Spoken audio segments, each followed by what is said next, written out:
What is the average electrician salary in Zambia?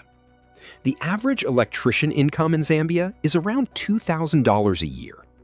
After tax, that drops to $1,630, which leaves you with roughly $136 every month in take-home pay. Since larger cities offer more opportunities, an electrician salary in Zambia Lusaka usually pays $1,930 after tax, but higher rent in the capital often offsets that advantage.